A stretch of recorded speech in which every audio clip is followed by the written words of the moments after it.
Welcome back to our Reddit deep dive series, but before we begin, a word from our sponsor. Cold Coffin here. Did you know that data brokers sell your information to spammers, scammers, and anyone else who might want to target you? This includes your full name, your email address, your home address, medical records, and your relatives. It's all out there, and that's why I'm happy to announce that I've been using Aura, the sponsor of today's video. When I first signed up for Aura, I was surprised to see how many data brokers were actually selling my information. On the very first day, Aura found 17. For me, especially with my online presence, making sure that my personal information was protected is something that I took very seriously. But thankfully, Aura shows me which data brokers are selling my information and automatically begins to submit opt-out requests for me. This really helps, because cleaning out my information not only helps reduce the amount of spam emails and spam calls that I receive, but it also protects my information from hackers who might want to get into my social media accounts, my bank accounts, or any other kind of sensitive information. But Aura also does so much more to protect me and my family. I get features like a VPN, password management, parental controls, and an identity theft insurance policy, all without having to download several different apps. It's really easy to set up, and best of all, I get it all at one affordable price. You may already have one or two of these tools already, but not having Aura is like locking the front door but leaving the back door wide open. Aura is always on, doing the hard work of keeping me safe so that I can focus on other things like researching for future videos. I value my privacy, and I value yours too. So go to aura.com/coldcoffin to get your 2-week free trial. The link will be provided in the description. Give it a try. Use my link in the description.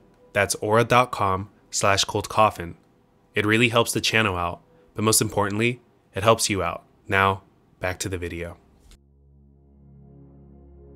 Our first story was posted onto the RBI subreddit on January 12th of 2024 by a Redditor with the username Raising Jack. My elderly mom is on hospice, and her new friend gives me a bad vibe. I cannot for the life of me figure out why I feel like this, but all of my spidey senses are tingling on this woman. Here's a bit of background. My elderly 70-year-old mom has been ill for quite some time and is on hospice. She was living in an independent living place where it was all elderly people in apartment-type units. She has been living there for about 6 or 7 months and made a few casual old people friends, but mostly kept to herself. So I thought. A couple of weeks ago, my boys and I were visiting my mom. We live right down the street and visit often. When a woman walks up to us with my mom, I extended my hand to introduce myself to this woman when she dismissed the handshake and instead went in for a hug and said, "Oh, I only do hugs for family, and we're pretty much family."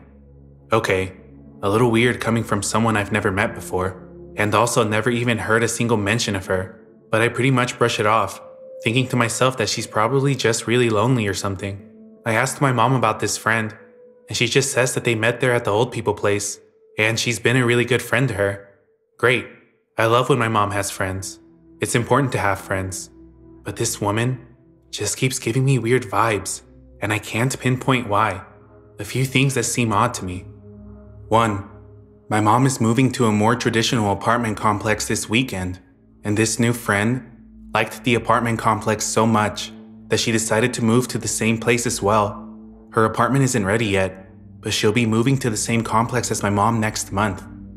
2. She apparently bought my mom's dog a "I have the world's best auntie" sweatshirt for Christmas. They had known each other for maybe 2 months at that point. Right away, the fact that the OP stated her mom and her friend have only known each other for a short period of time, but her friend is now moving into the same complex as her, is a bit weird to me. I think no matter what age, if somebody I just met decided they also wanted to move into the place I was moving into, I would be a little bit concerned, or at the very least, weirded out. As far as the shirt for the dog, I don't think that's too bad, but this person is definitely getting really comfortable with the relationship they have with the OP's mother. The OP continues.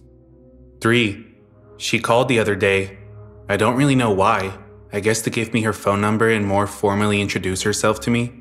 She talked about doing a lot of caretaking stuff for my mom, so I replied that while I appreciate the offer, there's a lot of controlled medications, and hospice prefers to keep minimal people involved in the medicine stuff, and that taking on caretaking responsibilities for a friend can get exhausting, so it might be best for them to just focus on being friends, rather than her wearing herself out trying to take care of her. She immediately went to my mom and made it sound like I was shit-talking my own mom, saying she's just an exhausting person, blah blah blah. When I confronted the new friend about going to my mom and relaying our private conversation in a totally twisted way, the friend lied and said that my mom had grabbed her phone and read it all in the text messages, but it was over the phone and not at all via text message. When I pointed out that there were no texts, she just kind of stumbled, and I dropped it because I knew it wouldn't get anywhere. And 4, every time I talk to my mom on the phone, I can hear this woman telling her what to say or adding comments in, and none of it is outwardly worrisome things, but it feels like I can't have any conversation with just my mom. At this point in reading this, I completely understood why the OP had a bad feeling about this person. Trying to gain access to the OP's mother's medications is another level of invasiveness, and the fact that the OP states they can't even have a one-on-one conversation with their mother anymore is sad. It feels like this person is isolating the OP's mother, and even attempting to cause a rift in their relationship. I just want to point out that any person that truly cares about you, whether it's a friendship, relationship, or a family member, if a person really cares about you, they do not isolate you or cause problems in your other relationships. And this friend of the OP's mother is going as far as to lie about the OP to make herself look better. The OP finishes their post. I'm a very trusting person who generally tries to see the best in people, and this woman has not given me any concrete reason to doubt her intentions, and has in fact been very friendly and polite to me in all our interactions. Nonetheless, I can't shake this feeling that there is something wrong here. I sat down with my mom yesterday and had a conversation with her about my feelings towards this new friend, and she didn't get defensive at all, but disagreed with me and said that her new friend is just being kind and offering to help with this stuff because she knows my mom is not the most organized of people and could use the help.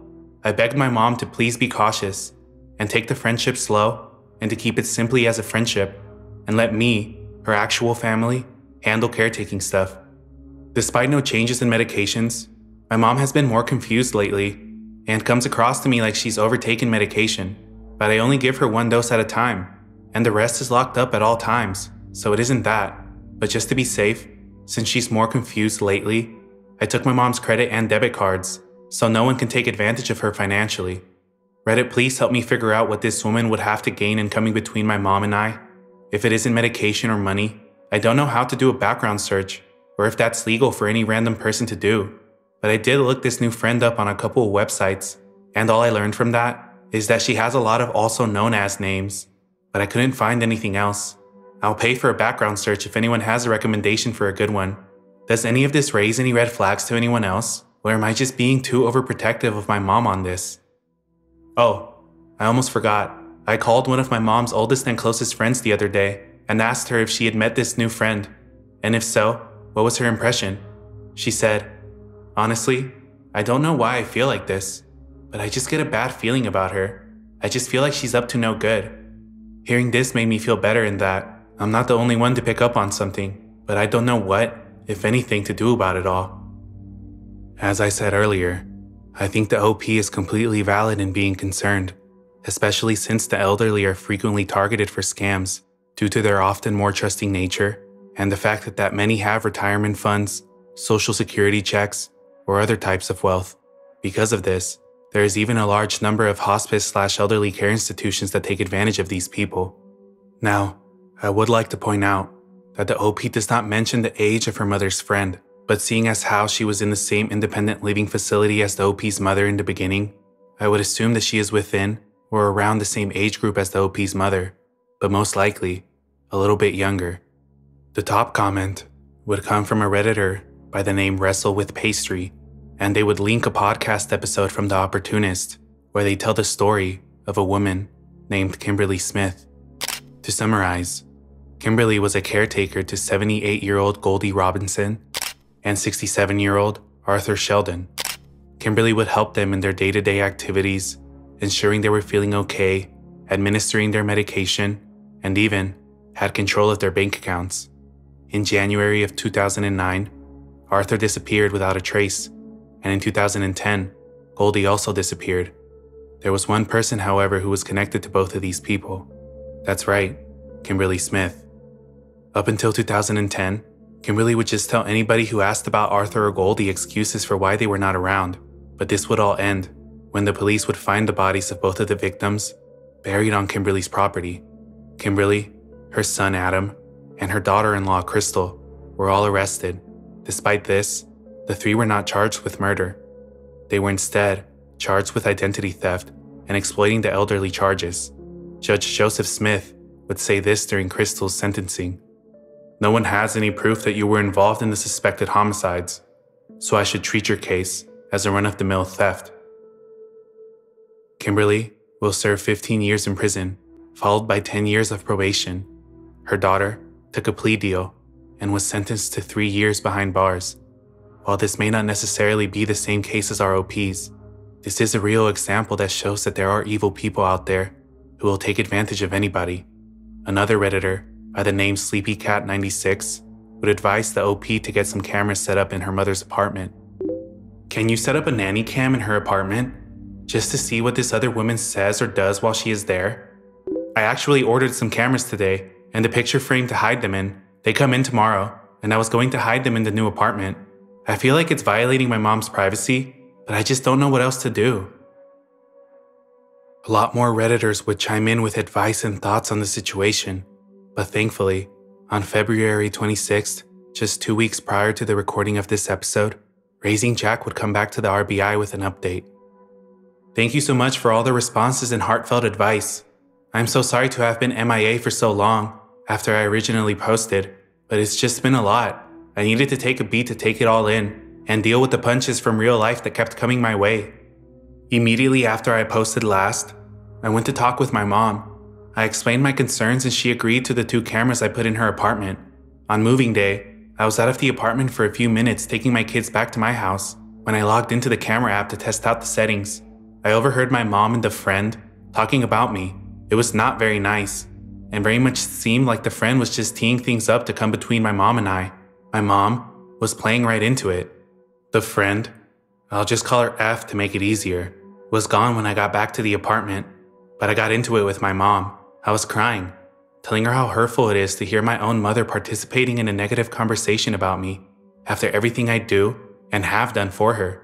She cried, I cried, it was awful. But at the end, I had at least convinced her that F was up to no good. Mom agreed to create some distance between her and F, and she immediately told F that her behavior towards me was not going to fly any longer, and all talk of anything to do with me was off limits. F seemed to understand and blamed her behavior towards me on some flimsy excuse that I didn't buy for a second. All was calm for a week or so, when one morning I called my mom to check in on her, only to find out that she was out with F running errands. When I pushed for more information, I uncovered that F had taken my mom to the bank so that my mom could obtain a new debit card. F very much knew I had taken my mom's debit card, with my mom's blessing, because my mom was having episodes of increased confusion and wasn't aware of who or what she was spending money on, because my mom had forgotten she had given me her previous debit card. This was the final straw for me. That night, I sent F the following text message. Hi F, Mom told me about you guys going to the bank today to get a card, and I just wanted to let you know that I know my mom appreciates your friendship, but I do not appreciate you getting yourself involved in things you have no business being involved in. Mom and I have her finances under control between the two of us, and we do not need any assistance getting her squared away, no matter how well-meaning. She's asked me to take her card again, the new one, and has put me as the main account holder, so I can be sure she has access to what she needs, but that no one else does. I wanted to believe you're coming from a sincere place of just wanting to help my mom, but it complicates friendships greatly when you get into financial territory. I handle all of my mom's finances and medical stuff, and it's working for us that way. My mom very much appreciates having you as her friend, but she doesn't need a caretaker. I've got that covered. If you sincerely want to be her friend, you need to take 10 giant steps back and check yourself regarding on how you come across to me. It very much looks like you are dancing precariously close to the elderly abuse line, and I'm sure you wouldn't want me to get the authorities involved here. But that's exactly what will happen if things continue down this path. F responded with some BS reply, akin to, oh my word, I would never take advantage of anyone, and I just wanted to help your mom, blah blah blah. Oh, And I think you and I have gotten off on the wrong foot, which is my fault, but I'd like to start over again. More blah blah blah. I never replied to F further, and she has shockingly not really reached out to my mom since. I believe she is due to move into the apartment complex this weekend though, so we shall see if she pops back up out of the woodwork. I think she understands that I see through her attempts to come between my mom and I, and that she'll need to focus her efforts to scam people somewhere else. I notified my mom's hospice nurses and her social workers as well. I also bought a really super cool medication dispenser that is locked and syncs up to an app so I get notified every time it dispenses a medication. That made me feel much better about F not having any access whatsoever to my mom's prescriptions, but the trip to the bank showed me exactly what F was after. I notified the bank that if F was with my mom, they are to contact me immediately. All in all, I think most of you were correct. F was using my mom for money, or she was trying to, but luckily I caught it before much damage was done. I think I've made my position on F clear to her, which is why she is staying away. I think I still need to contact the independent living facility about my concerns with F, because my mom says F is going to be working at the independent living facility after she moves out, and I don't want her being in a position to take advantage of anyone else. Thank you again to everyone who replied and reached out to me with resources and/or advice. I read every reply, and I actually read a number of them to my mom as well. It really helped her to see F for who she really is. That was the last update from the OP, but it seems as though the situation is resolved for the most part. To me, there are two possibilities. One, being that the friend realized they overstepped their boundaries and decided to take a step back from contacting the OP's mother. But what I think is more likely to have happened was that since the OP put a big wall in front of their mother's finances, their mother's friend realized they could not comfortably do their scam as they had initially hoped to. So, they moved on to look for another victim. Many Redditors would encourage the OP to inform the living center about this person, especially if this person was going to be working there. But as I said earlier, there have been no more updates on the situation, and there probably won't be any either. I don't think it's a bad thing to be overly cautious. I'm just happy that the OP and their mother don't have to deal with this anymore.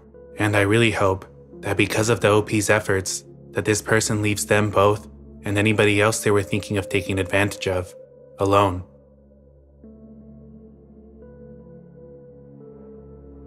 On March 6th of 2023, Reddit user Dr. Assblaster would come onto the RBI with a concerning stalker post. I think I may be getting stalked. How do I tell if I am? Hello. So if you look at my post history, you will be able to see that I was in an abusive relationship for a while. I had gotten out and had moved out, but I had met a new guy. Let's call him Jay.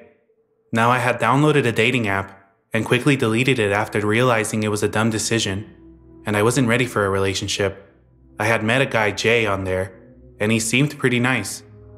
As time went on though, he suddenly became hyper-fixated on me and saying very clingy/quick things such as introducing himself as my boyfriend to my friends when we were not dating. I told him we were not a thing. He got progressively more angry when I would go a few days without responding or wanting to hang out. I thought maybe I was being paranoid and invited him over. He admitted to me that night that he knew where I lived before saying that to him. He seemingly knows when I'm off work, when I'm at home, or when I'm out doing things, as he will conveniently text me certain things like, "Hey, you available?" Right when I get home, or when I leave, he'll text, "Got plans today?" etc. I don't know. There's plenty of red flags I can list. I just don't know if it's because he's acting this way, or if it truly is just who he is. Please help. How do I get away from him?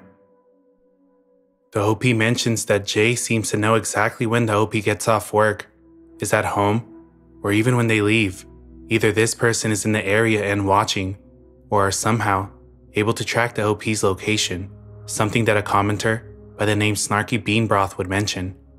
Have you checked to see if he planted a tracking device, like an AirTag somewhere? That could explain his sudden coincidental texts.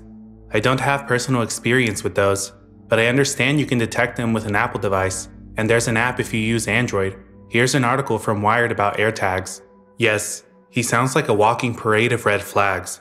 Normally, I'd suggest just blocking and ghosting, but what you've posted here would make me want to take extra steps for my own safety, like checking for AirTags. The Wired article also includes a link to the National Domestic Violence Hotline, which should have a lot of advice on how to safely disengage. He doesn't have to be violent for you to handle the situation like he's a threat. AirTags are meant to be used for keeping track of valuables like luggage, your wallet, and even your keys. But because of their low profile and ability to use Apple's Find My network, they have been used with ill intent for various reasons. This caused Apple to release an update back in 2022 that notifies iPhone users whenever an AirTag is near you. The OP's original post is from 2023, but if the OP was using an Android phone, then an AirTag could go undetected for a longer period of time. The OP would reply stating that they were going to immediately check their car for any possible tracking device. This would be followed by 2 edits to the original post. Edit: thank you for all the support and the endless advice/free resources. I was very doubtful that I was being sane, but this subreddit has completely opened my mind. My friends have been telling me the same things, but I kept doubting myself. I gaslit myself and allowed him to work his way into my want to empathize and see the good. I will start taking this very seriously, and I will be replying to as many comments as I can. I apologize. For a bit more info, I do have a job that makes it very hard to text, as I work 12s. But trust me, I am reading all of your comments, and it has opened me up to the realization that I really need to start taking this very seriously. Thank you again. I'll keep updating and replying. Tomorrow, I'll start by checking my car, pockets, bags, etc. for an AirTag with the recommended methods that were commented. I'll also look for any tampering/tracking on my phone or other devices. Then, I'll be talking to a lawyer to see what legal options I have to document the behavior. I will also be reading The Gift of Fear. Second edit: holy shit, you people were right. The commenters that told me to look in the handbag/car for an AirTag or tracker, I found 2. One in my gym bag that I bring to work and to the gym every day, and one in my car. It's called a Sumi tag. Seems like a very cheap tracker as I looked it up. I did not notice this as it was under a hard pad in the bottom of my bag. The other tag was under the hood of my car, set back, and zip tied around a small ass pipe that could be accessed from under my car on the right side. Holy shit, I don't know how he was able to do this. I had not even let him out of my sight when he came over. This is scary, really scary. I'll be using these as evidence against him in any way possible. Thank you so much for bringing this to my attention. I can post pictures if anyone is interested, but I'm afraid it may dox me depending on where I take the picture. It seems like the commenters were correct in telling the OP to check for trackers. This is the Sumi tracking device. It's about 1/3 of the price of an AirTag, and it's also likely that because this is not an AirTag, that there is no notification whenever one of these devices is near you. The only problem is that while this device tracks using GPS location, it relies on a Bluetooth connection to a host device. The recommended range for this Bluetooth connection is 14 to 130 feet, which would mean that if this was from a stalker, they would have to be pretty close to the tracker for it to even work, which could prove pretty useless. That is unless they somehow connected the trackers to the Bluetooth on one of the OP's devices and were logged into the tracking application on a separate phone within their possession. The fact that one of them was in the car and another was in the OP's bag is even more concerning, because this person did not just want to track to where the OP drove to. Whoever put those trackers there wanted to know exactly where the OP was going, even after they left their car. There were some commenters that seemed to believe this could have been the OP's ex, but 9 months later, on November 28th of 2023, the OP would give us this update. Hello everyone. For context, please go to my profile and see my previous posts. Update: I'm okay and safe. I'm in a new area and things are being handled. As for some answers, here's what I can give. My info is limited because I have legal involved. 1. Yes, I was stalked, and it has been confirmed who. 2. Yes, they do not know where I am and will never know again. 3. I have permission to update from my lawyer, so long as no info on the case is made public just yet. And 4. No, this was not my ex. Please leave him out of that. I'll keep you guys further updated when I can divulge more information. For now, I was suggested to keep quiet and to log my Reddit posts as further proof of intent/history, as there were a few new events that led up to me getting a lawyer after I posted. I have video, picture, physical, and audio proof.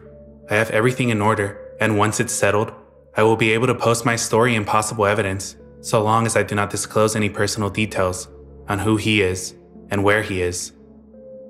At the time of this recording, it's been a little over 3 months since the OP posted this, and unfortunately, the legal process can be excruciatingly slow, so it's likely going to be some time before we are able to get a good write-up of the situation. The part I found concerning was that in the 9 months since the update, the OP states that they were able to acquire video, audio, picture, and physical evidence of this person stalking and harassing them, this being so bad that they had to relocate, and made sure that they would not be found by this stalker.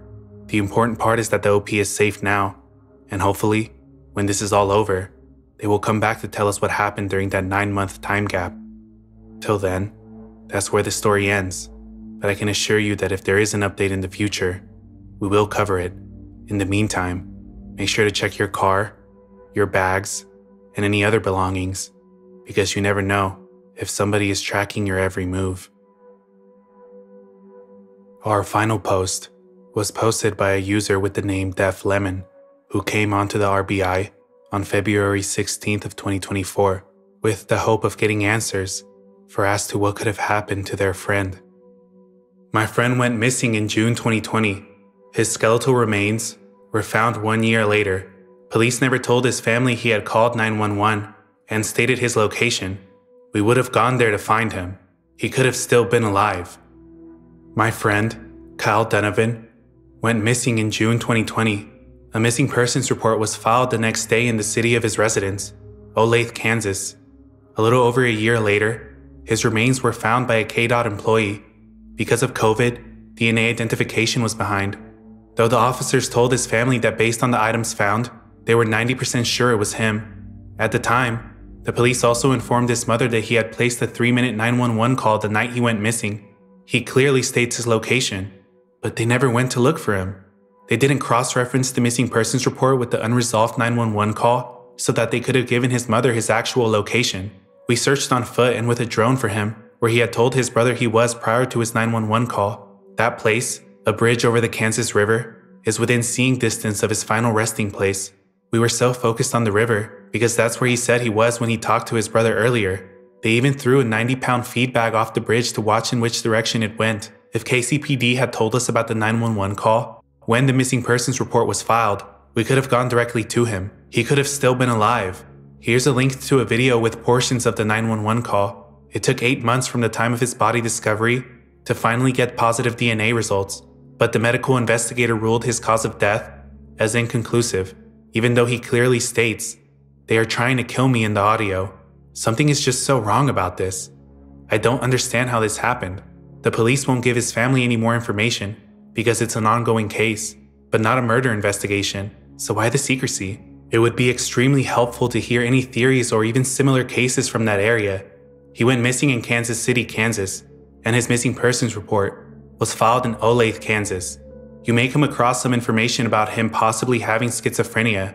Kyle had a highly stressful job, was in a volatile relationship, and had a past history of drug use.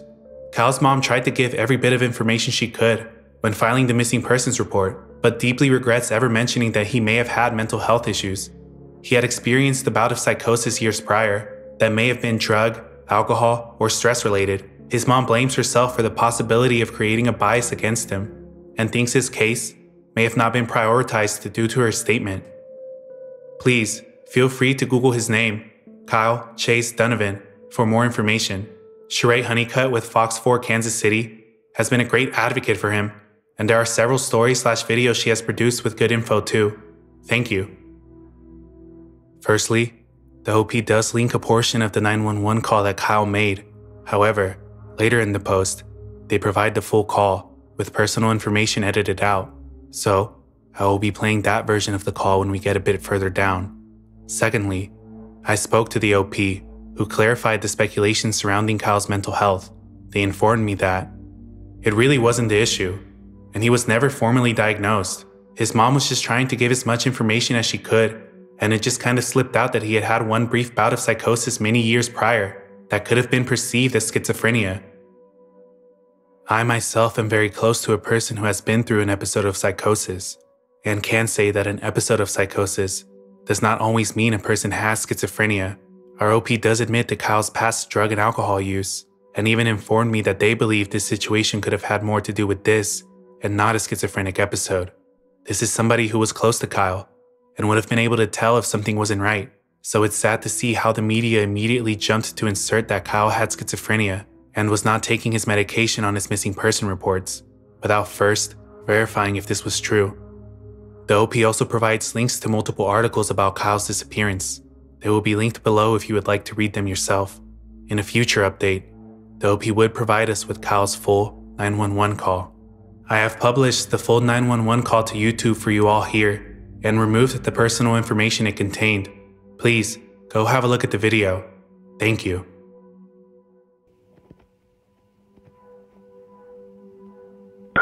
(911), the address of your emergency. Rail yard on 18th Street Expressway. What? Say that again? The trail, or excuse me, I'm sorry, I'm in danger. Okay, where? At 18th Street Expressway and I-70, where the train yard is. And I-70, okay. And what's going on there? There in the city, some people made me feel like they were my friends, and I honestly feel like my life is in danger, and they tried to kill me, sir. And they tried it, and they tried their hardest, and now I'm laying down like it's a war zone, and I'm right here, north side of the rail yard on I-70, right before 18th Street Expressway. My name is Kyle Donovan, D-U-N-I-V. Hold on 1 second, what's, your first name is Kyle? Yes, sir. And what's your last name? D-U... Okay. Go ahead. I'm sorry. Donovan, D-U-N-I-V-A-N. And where are you from? Right here in Kansas City. Okay. Kansas City, Kansas, or Missouri? My house, my residence is in Douglas County, south of Lawrence. That's where I rent my house for my 2 children, my sons. Okay, so you got to know some people?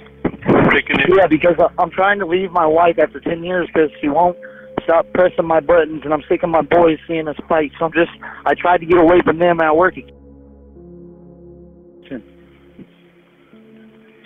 So these people pretended to be your friend? Well, I don't know, sir. That's why I'm calling you. I don't know the facts for sure, but I know I got you. But you said they're trying to kill you now? No, I don't know for sure. But when I see one of your boys in blue, I'll explain the whole story.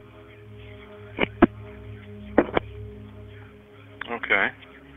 And just so you know, they made me think they were my friends, and they made me think they actually cared about me. So I brought everything that is registered in my name, and I'm not a felon. I have registered firearms, and they have them there. Excuse me, I'll explain the whole story, sir. Okay. If you get somebody here with a squad car. Well, I'm going to get more information before I send anybody so I know what we're getting into. And what can you see?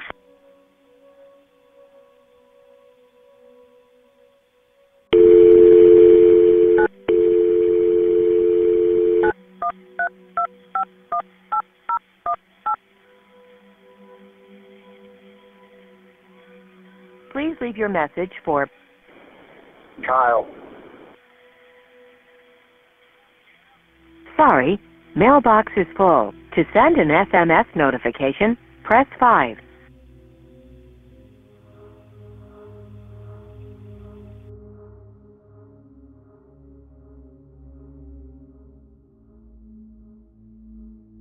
I truly believe someone else was nearby Kyle during the call, and I truly believe I can hear that person say, "What you gonna do, bitch?" Then Kyle apologizes. It is my theory that he was injured and hiding from someone when calling 911. He doesn't say that he's hurt, but he does say that they tried to kill him. I think he's in shock and trying to stay quiet, but also trying to get the point across that he is in serious need of help, which is why I believe he is being so polite and respectful. Additionally, this all took place right as the BLM and the defund the police movements were heating up. Kansas City was a hotspot for protests and some rioting. One theory is that the dispatcher could have believed Kyle was trying to lure the police to a secluded spot to ambush. Anyway, I've been trying to answer questions as I have time. I want you all to know how much everyone's comments have meant to me and Kyle's mom. I sent her the link to this thread. so she's here now following along. You all have no idea how much your words have renewed a sense of hope in us. Thank you so much. Additionally, I have been reaching out to private investigation firms today, and once I have an idea on costs, I will be doing some fundraising for Kyle's family.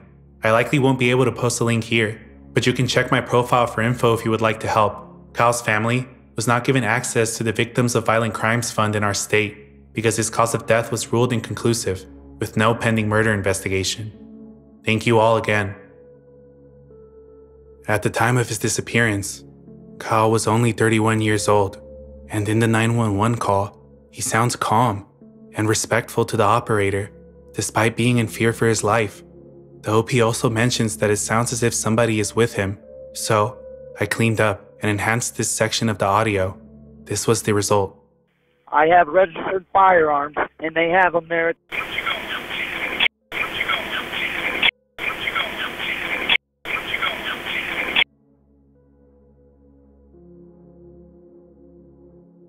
To me, it does sound like somebody is there with him, but from what I've been able to find online, there doesn't seem to be any mention of who could have been with him, or even if anyone was with him at all. If Kyle's case is still an open investigation, then it would make sense that the police would not want to disclose this information.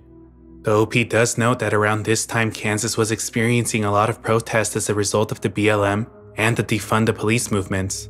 I believe this could have affected the police's investigation into Kyle's disappearance, as they were likely diverting more resources into the ongoing protests. Going off of Kyle's 911 call, I searched for a possible location of where he was on Google Maps, and I was able to locate this rail yard. After confirming with the OP, they even provided me with ground pictures of where Kyle was found. This was under the bridge at Bayard and Highway 69, the 18th Street Expressway. If we look at the Google map again, we can see that the area he made his call from and the spot that he was found in are not too far away from each other. Kyle mentions at one point during the call that he had firearms, and I saw some commenters asking for clarification on this. The OP would provide this explanation.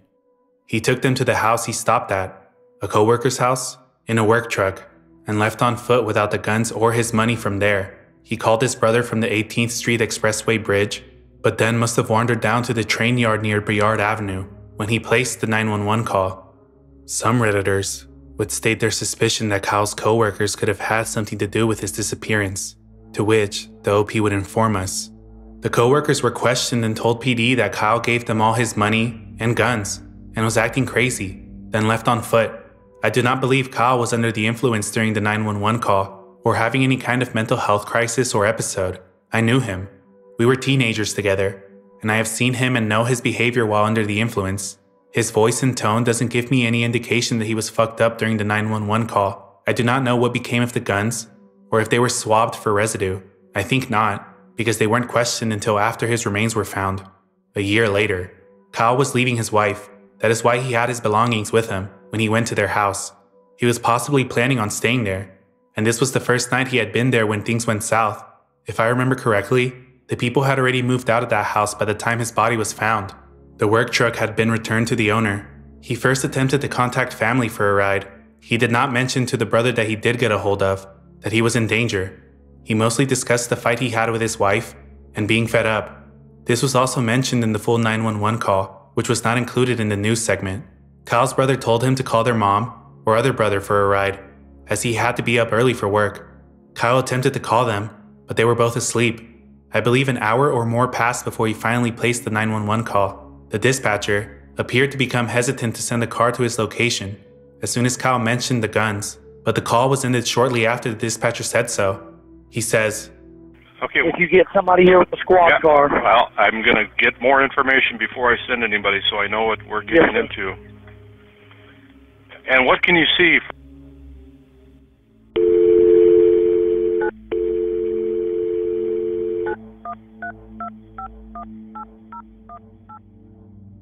and the call is quickly dropped afterwards.